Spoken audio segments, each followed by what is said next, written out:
नमस्कार दोस्तों, स्वागत है आपका डिकोड एग्जाम में। यूपी करंट अफेयर्स के सेकंड पार्ट में आज हम लोग 100 प्रश्न या तथ्य कह लीजिए उत्तर प्रदेश जीके और उत्तर प्रदेश के करंट अफेयर से रिलेटेड इसमें हम पढ़ेंगे। तो ये कुल 300 प्रश्नों की श्रृंखला है, जिसमें पहला पार्ट जो है कल अपलोड हुआ था। अगर आपने नहीं देखा है तो जरूर देख लीजिए। इस पूरी सीरीज में हम 300 प्रश्नों के माध्यम से उत्तर प्रदेश के संपूर्ण करंट अफेयर्स को कवर कर रहे हैं। 1 जनवरी से लेकर 31 जुलाई तक का संपूर्ण करंट अफेयर्स इस सीरीज में कवर किया जा रहा है, जिससे बाहर जो है कोई भी प्रश्न अगर करंट अफेयर्स यूपी से रिलेटेड आता है तो बिल्कुल भी संभावना नहीं है कि इस सीरीज में बताए गए क्वेश्चन के अलावा कोई क्वेश्चन वहां पर आए। वीडियो स्टार्ट करने पहले मैं आपको बता दूं कि आप हमारे Facebook group, Facebook page, Telegram group, Telegram channel, इन सब से जुड़ सकते हैं। सभी का लिंक इस वीडियो के डिस्क्रिप्शन बॉक्स में दिया हुआ है, या आप सिंपली डिकोड एग्जाम सर्च कर लें, तब भी जो है आपको चैनल और पेज और ग्रुप मिल जाएगा। तो चलिए स्टार्ट करते हैं आज की सीरीज।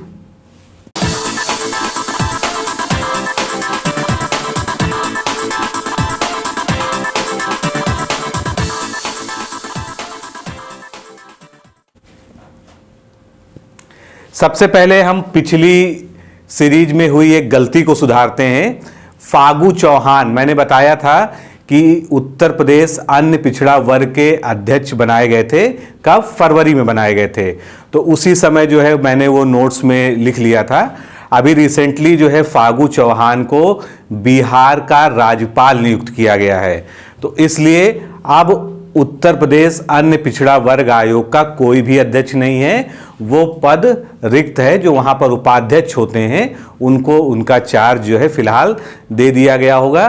तो अगली नियुक्ति तक जो है ये पद रिक्त रहेगा, और जब इस पे कोई नियुक्ति होगी तो मैं आपको अपडेट करूंगा। तो जो पीडीएफ इसकी मैं आपको दूंगा तीसरे पार्ट के बाद में, उसमें ये चीज़ आपको लिखा हुआ सही किया हुआ मिलेगा। इसीलिए हम लोग जो है पीडीएफ को पूरी सीरीज होने के कंप्लीट होने के बाद देते हैं, जिससे अगर कहीं पर कोई छोटी मोटी गलती प्रकाश में आती है तो उसको रेक्टिफाई किया जा सके। तो आज के हम प्रश्नों को देखते हैं। सबसे पहले, उत्तर प्रदेश में किशोरी दिवस का आयोजन कब किया गया? तो किशोरी दिवस को आप याद रखिएगा 8 मार्च, यानी जो महिला दिवस है उसी दिवस जो है किशोरी दिवस का भी आयोजन उत्तर प्रदेश में किया गया।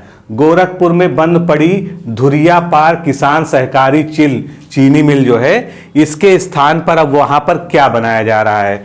तो वहां पर एक बायोफ्यूल प्लांट लगाया जा रहा है। तो क्वेश्चन आपसे पूछा जा सकता है कि गोरखपुर में या उत्तर प्रदेश में कहां पर बायोफ्यूल प्लांट स्थापित हो रहा है? तो आपको बताना है गोरखपुर में। एक नया विकास खंड का सृजन हुआ है, जिसके लिए कैबिनेट ने मंजूरी दी है। तो हमारे जो विकास खंडों की संख्या है वो 1 बढ़ जाएगी। तो कौन सा ये विकास खंड है? भगवतपुर का। ये कहां पर है? प्रयागराज जिले में। तो ये भगवतपुर विकास खंड जो है नया विकास खंड है। प्रधानमंत्री जन आरोग्य योजना के अंतर्गत पात्रता जानने के लिए हेल्पलाइन नंबर कौन सी है? तो प्रधानमंत्री जन आरोग्य योजना, जिसको हम आयुष्मान भारत योजना के नाम से भी जानते हैं, अगर इसके बारे में किसी को भी कोई जानकारी चाहिए तो उसके लिए जो हेल्पलाइन नंबर यूपी में 1455 यानी 14,555 और 1800-111-565 ये जो है हेल्पलाइन के नंबर हैं। उत्तर प्रदेश राज्य में कब से सभी नगर निगमों में संपत्तियों का जितना भी नामांतरण होता है, यानी जो संपत्तियों का ट्रांसफर होता है, वो ऑनलाइन किया जाएगा। तो ये व्यवस्था उत्तर प्रदेश में लागू हो गई है। 1 अप्रैल 2019 से जितने भी नगर निगम है उनमें कोई भी संपत्ति का हस्तांतरण होता है उसको ऑनलाइन दर्ज करना अनिवार्य हो गया है।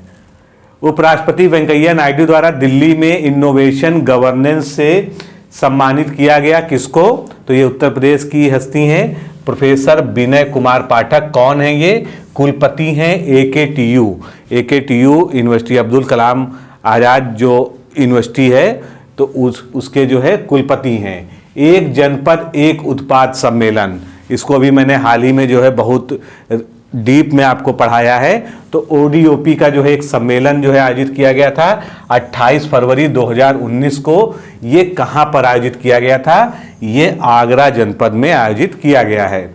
राजकीय एलोपैथी मेडिकल कॉलेज फतेहपुर एवं प्रतापगढ़ का शिलान्यास मुख्यमंत्री द्वारा कब किया गया? तो फतेहपुर और प्रतापगढ़ यहाँ पर नए राजकीय मेडिकल कॉलेज बन रहे हैं। 27 फरवरी 2019 को इसका शिलान्यास मुख्यमंत्री के द्वारा किया गया। इसी तरह से राजकीय मेडिकल कॉलेज हरदोई और एटा का भी शिलान्यास हुआ, जो कि 26 फरवरी 2019 को हुआ। ये सभी जो है नए मेडिकल कॉलेज स्थापित किए, जिसकी घोषणा जो है बजट में की गई थी। 25 फरवरी 2019 को राष्ट्रीय कृमि मुक्ति दिवस। एक तो इसको याद रखिएगा कि राष्ट्रीय कृमि मुक्ति दिवस कब मनाया जाता है? 25 फरवरी को।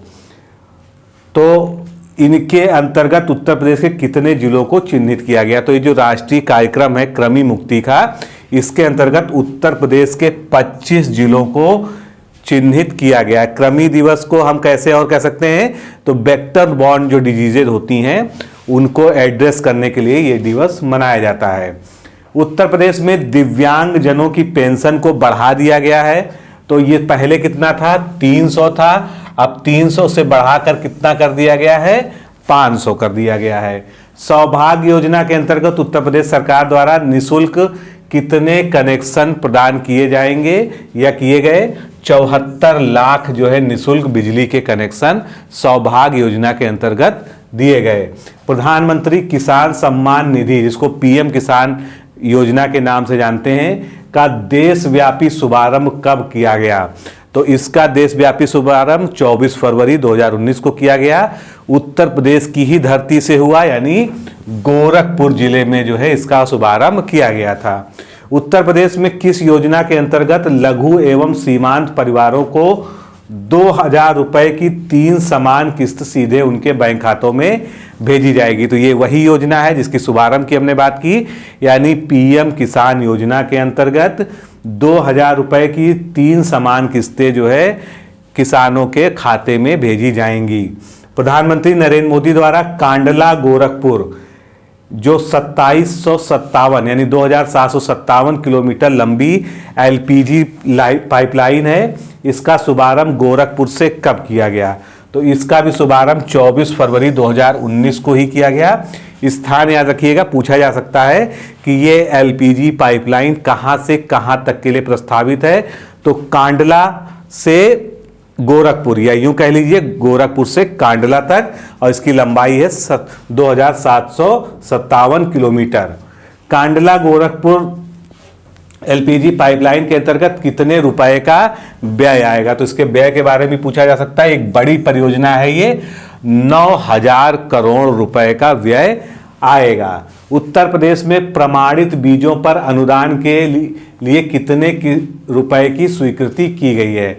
तो प्रमाणित बीजों पर जो अनुदान दिया जाता है, सब्सिडी दिया जाता है, उसके लिए उत्तर प्रदेश में 47 करोड़ रुपए का जो है प्राविधान किया गया है।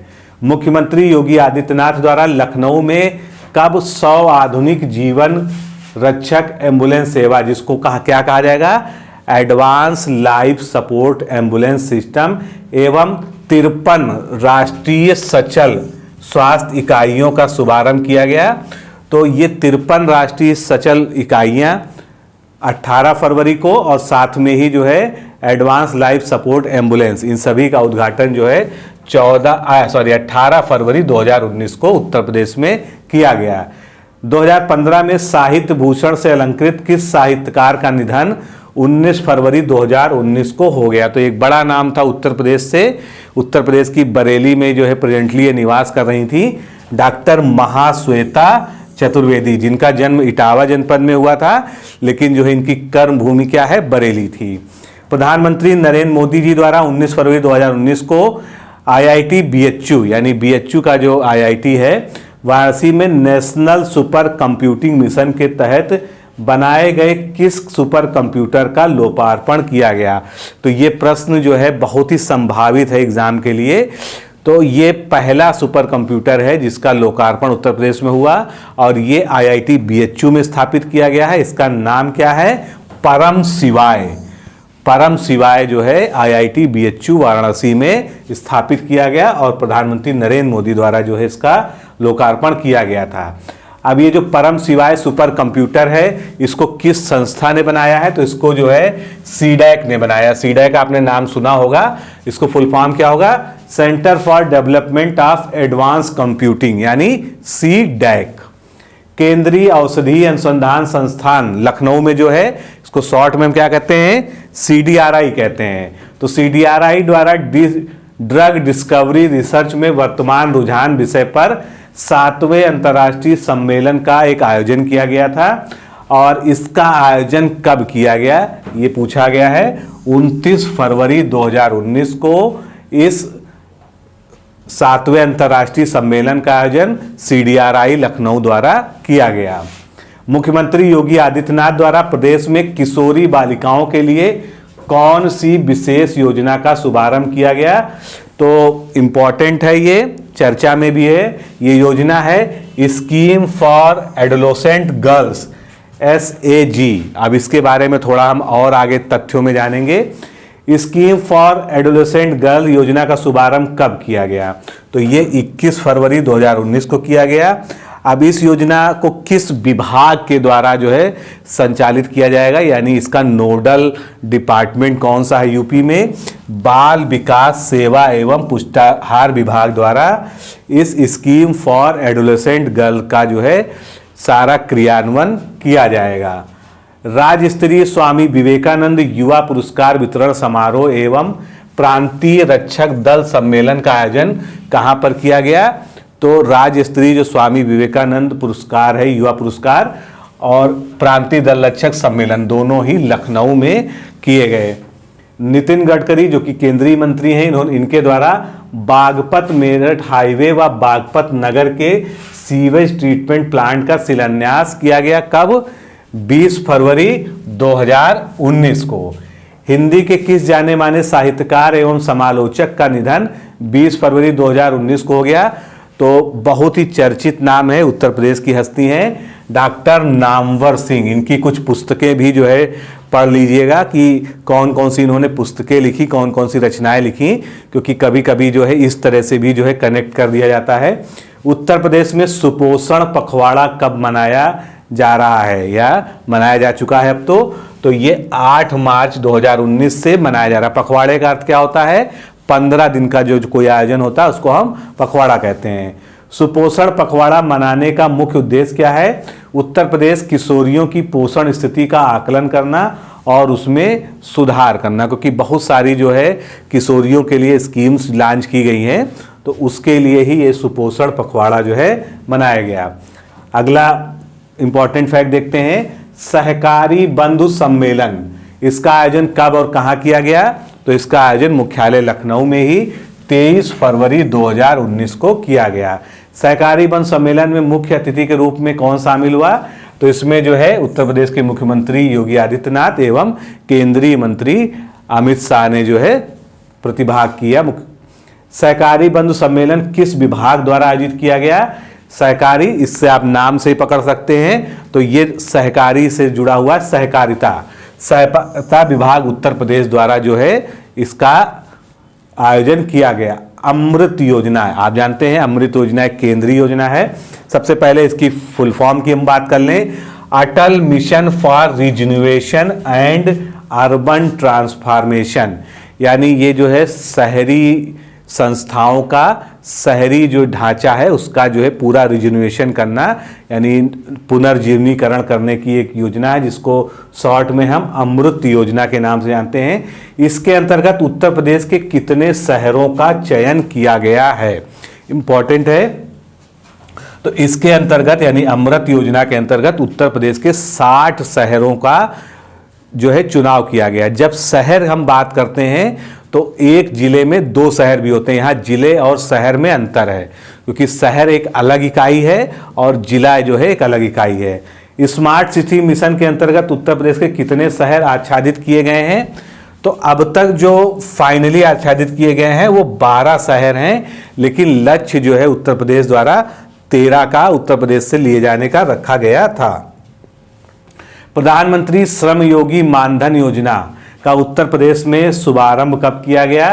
5 मार्च 2019 को। ये इंपॉर्टेंट है, इस तरह के क्वेश्चन में डेट भी पूछी जा सकती है। तो प्रधानमंत्री श्रम योगी मानधन योजना 5 मार्च 2019। मिशन गगनयान 2022 के लिए इको फ्रेंडली ईंधन, जिसका क्या कहा जाएगा? Green jelly. तो ये एक इको फ्रेंडली ईंधन है, ग्रीन जेली। इसको किसके द्वारा विकसित किया गया? तो ये उत्तर प्रदेश की IIT कानपुर के द्वारा जो है इसको विकसित किया गया है। विकलांगता की संपूर्ण जांच एवं कारक का सटीक पता लगाने के लिए सोमोटाइप तकनीक के परीक्षण का कार्य किस विद्यालय को सौंपा गया है? तो एक ये बड़ा प्रोजेक्ट है जिसमें सोमोटाइप के आधार पर यानी क्रोमोसोमल मैपिंग के बेस पर जो है विकलांगता का सटीक कारण पता लगाया जा सकेगा। तो ये जो है रिसर्च का काम किसको दिया गया है? AME को, यानी अलीगढ़ मुस्लिम यूनिवर्सिटी को दिया गया है। उत्तर प्रदेश के 12 जिलों में अब तक करीब 13.5 लाख बच्चों को निमोनिया के टीके को क्या कहते हैं? PCV को आप साइंस के लिए जरूर याद रखिए। PCV का फुल फॉर्म क्या होता है? नोमोकॉकल कॉन्जुगेट वैक्सीन लगाने के बाद प्रदेश के कितने जिलों में निमोनिया टीकाकरण अभियान का विस्तार किया गया? तो इतने तो टीकाकरण हो चुका है, यानी 13.5 जो है लाख टीकाकरण बच्चों को हो चुका है। अब 7 जिलों में जो है इसका और विस्तार किया गया है इस टीकाकरण कार्यक्रम का। ये 7 जिले कौन से हैं?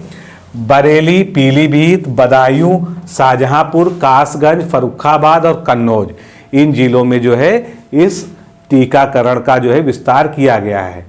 द मिलियन फार्मर्स स्कूल, आप जानते हैं इसको हिंदी में किसान पाठशाला भी कहते हैं। तो किसान पाठशाला कार्यक्रम के अगले 2 चरणों में कितने किसानों को प्रशिक्षित किया जाएगा? इसमें 10 लाख किसानों को जो चरण चल रहा है उसमें प्रशिक्षित किए जाने की योजना है। आगे देखते हैं, सेंटर ऑफ एक्सीलेंस की स्थापना हेतु उत्तर प्रदेश के 3 विश्वविद्यालयों को कितने रुपए की धनराशि प्रदान की जाएगी? तो 3 विश्वविद्यालयों में सेंटर ऑफ एक्सीलेंस स्थापित किया जाना है। इसके लिए कुल धनराशि कितनी दी गई? 92.90 लाख रुपए जो है उत्तर प्रदेश को मिले हैं। अब ये जो सेंटर ऑफ एक्सीलेंस है इसकी स्थापना हेतु उत्तर प्रदेश के 3 विश्वविद्यालय कौन कौन से चयनित किए गए हैं, ये इंपॉर्टेंट है। तो CSJM कानपुर यानी छत्रपति साहू जी महाराज विश्वविद्यालय कानपुर, ख्वाजा मोइनुद्दीन चिश्ती अरबू फारसी विश्वविद्यालय लखनऊ और महात्मा गांधी काशी विद्यापीठ जो है वाराणसी। यहाँ पर जो है छत्रपति साहू जी महाराज विश्वविद्यालय लखनऊ लिख गया है, जो गलत है। यहाँ पर क्या आना चाहिए था? कानपुर आना चाहिए था।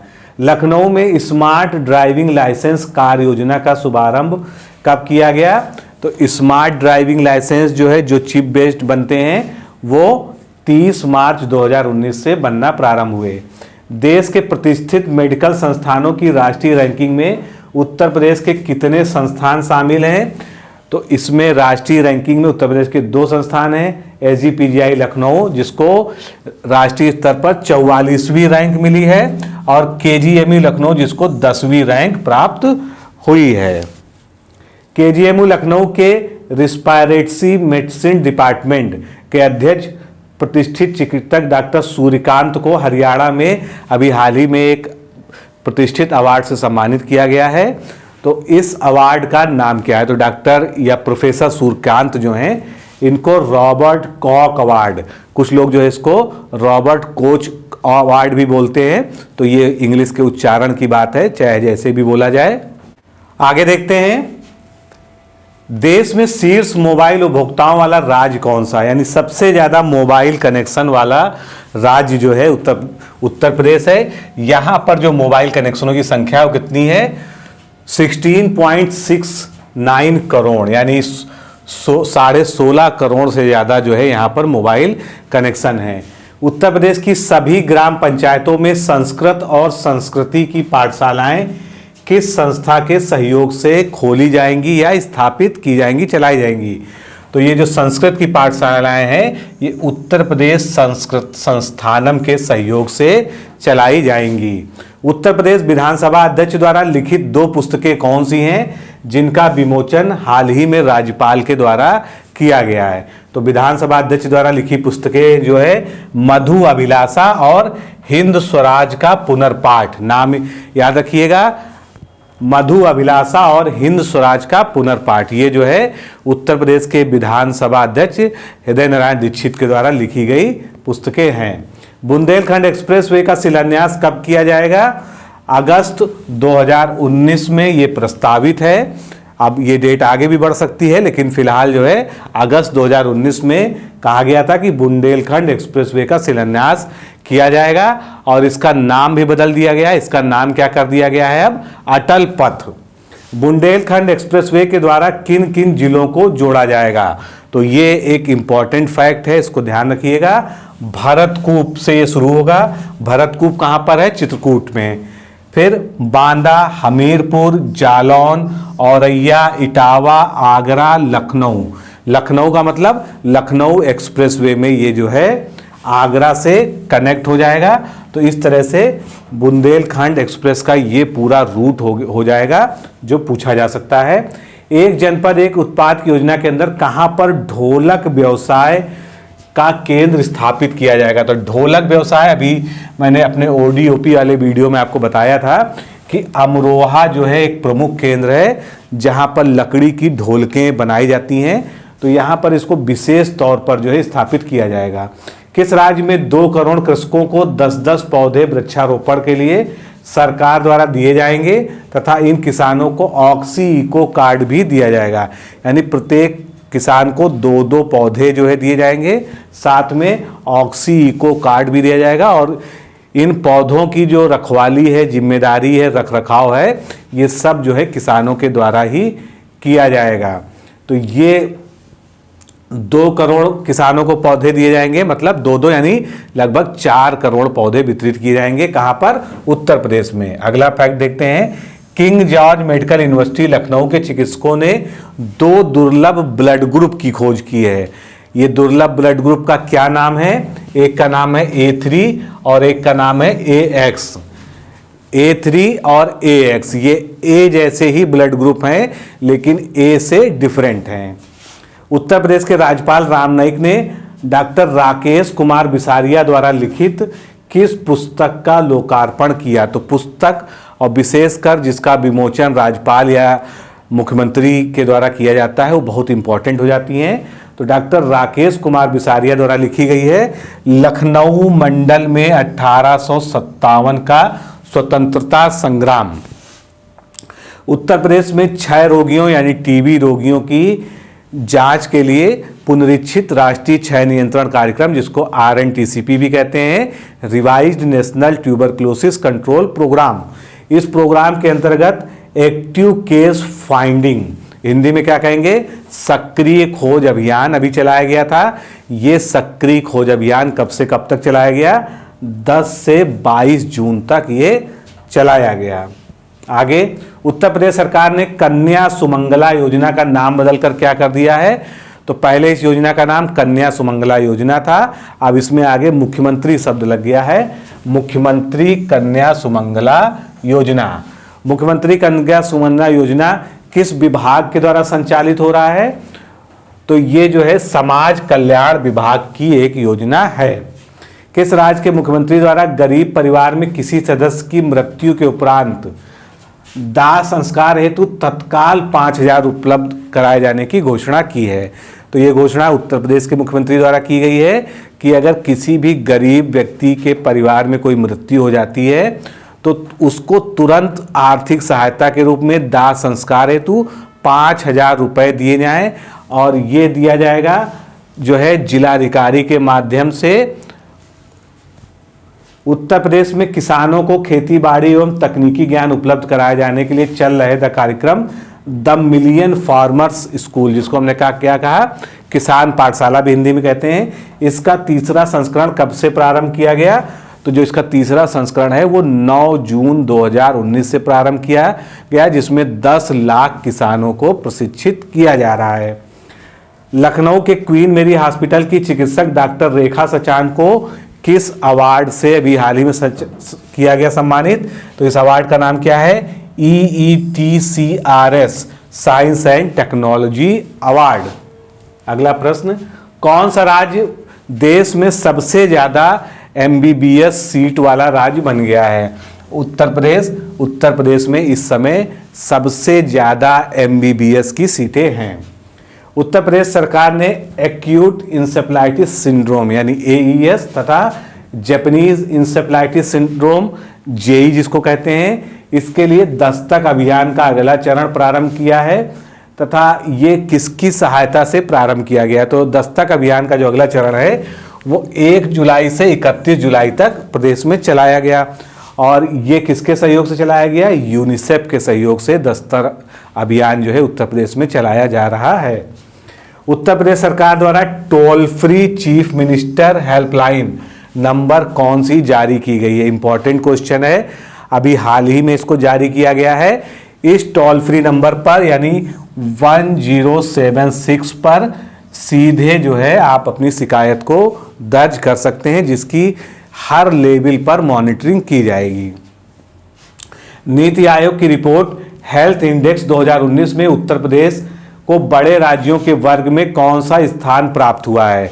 तो अभी जो नीति आयोग ने हेल्थ इंडेक्स 2019 जारी किया था उसमें बड़े राज्यों में सबसे अंतिम स्थान यानी अंतिम 21वां स्थान उत्तर प्रदेश को प्राप्त हुआ है, जो उत्तर प्रदेश की जो है चिकित्सा व्यवस्था के लिए जो है एक अच्छा संकेत नहीं है।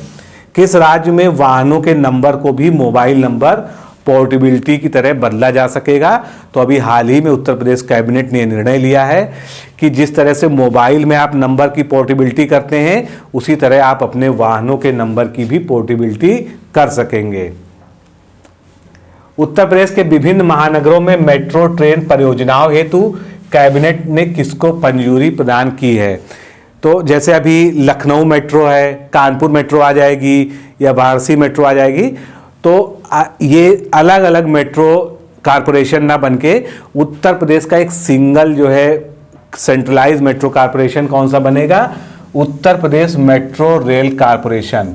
इसकी स्थापना को अभी हाल ही में कैबिनेट ने मंजूरी प्रदान कर दी है। नोएडा ग्रीनफील्ड इंटरनेशनल एयरपोर्ट का निर्माण कहाँ किया जा रहा है? तो ये उत्तर प्रदेश का पहला ग्रीनफील्ड एयरपोर्ट है जिसका निर्माण गौतम बुद्ध नगर के निकट यानी नोएडा के निकट जेवर नामक जगह पर किया जा रहा है। नरेंद्र देव कृषि विश्वविद्यालय फैजाबाद का नाम बदल दिया गया है। इसका नाम क्या कर दिया गया है? तो नरेंद्र देव के आगे आचार्य लगा दिया गया है सम्मानित करने के लिए, और अयोध्या कर दिया गया है फैजाबाद की जगह, क्योंकि फैजाबाद जिले का नाम बदला जा चुका है तो इसका नाम भी फैजाबाद से अयोध्या कर दिया गया है। उत्तर प्रदेश राज्य विधि आयोग के वर्तमान अध्यक्ष कौन है? न्यायमूर्ति NK मित्तल, ये राज्य विधि आयोग के वर्तमान अध्यक्ष हैं। हाल ही में उत्तर प्रदेश सरकार द्वारा भीड़ हिंसा जिसको मॉब लीचिंग कहते हैं, आजकल बहुत समाचारों में चर्चा में रहता है, इस तो मॉब लिंचिंग की घटनाओं को रोकने के लिए उत्तर प्रदेश सरकार ने एक कमेटी का गठन किया था जिसको सुझाव देना था कि कौन सा कानून बनाया जाए और किस प्रकार का कानून बनाया जाए। तो कमेटी ने अपनी रिपोर्ट पेश की। उसने क्या कहा? उसने कहा Uttar Pradesh combating of mob lynching act ये बनाया जाए, और इसमें क्या क्या होना चाहिए वो पूरा उसने अपनी रिपोर्ट में दिया है, जिस पे जो है काम हो रहा है। तो जल्दी ही जो है उत्तर प्रदेश सरकार जो है इस विधेयक को पास कर सकती है। ऐतिहासिक और देश की इकलौते एंटी क्लॉकवाइज रेस कोर्स, क्योंकि एंटी क्लॉकवाइज रेस कोर्स पूरे देश में कोई नहीं है, ये कहाँ पर था? लखनऊ में था। लखनऊ का ये एंटी क्लॉकवाइज जो है रेस कोर्स बंद कर दिया गया है। इसको 1764 में नवाब सुजाउद्दौला ने अंग्रेजों से जंग हारने के बाद एक समझौते के तहत अंग्रेजों के लिए बनवाया था। तो इसको जो है अत्यधिक घाटे में जाने के कारण जो है कर्ज वगैरह की स्थिति के कारण इसको अभी हाल ही में बंद कर दिया गया है। उत्तर प्रदेश का पहला मोबाइल नशा मुक्ति केंद्र, तो इस समय जो है युवा पीढ़ी को ये भी एक बीमारी है मोबाइल, तो मोबाइल नशा मुक्ति केंद्र भी उत्तर प्रदेश में खुल गया, जो अपने आप में पहला नशा मुक्ति केंद्र है मोबाइल का। ये कहाँ पर खोला गया है? प्रयागराज में कॉलविन हॉस्पिटल में ये जो है पहला मोबाइल नशा मुक्ति केंद्र है। उत्तर प्रदेश के लखीमपुर खीरी जिले के किस व्यक्ति ने लगातार 124 घंटे पढ़ने का रिकॉर्ड बनाकर golden book of world record में अपना नाम दर्ज कराया? तो इस व्यक्ति का क्या नाम है? इन्होंने पहले पढ़ने के, पढ़ाने के बहुत तरह के रिकॉर्ड बनाए हैं। यतीश कुमार जी ने जो है ये रिकॉर्ड बनाया है। ये लखीमपुर खीरी जिले के रहने वाले हैं। डिजिटल जिले में तब्दील होने वाला उत्तर प्रदेश का पहला जिला कौन सा होगा? तो पहला जिला जो उत्तर प्रदेश का डिजिटल जिला बनाया जाएगा वो अमेठी होगा, और ये लक्ष्य कब तक रखा गया है? 2022 तक का। उत्तर प्रदेश के सिद्धार्थनगर जिले का कौन सा गांव देश का पहला डिजिटल पिंक गांव, याद रखिएगा, डिजिटल पिंक गांव होगा? तो ये कौन सा है?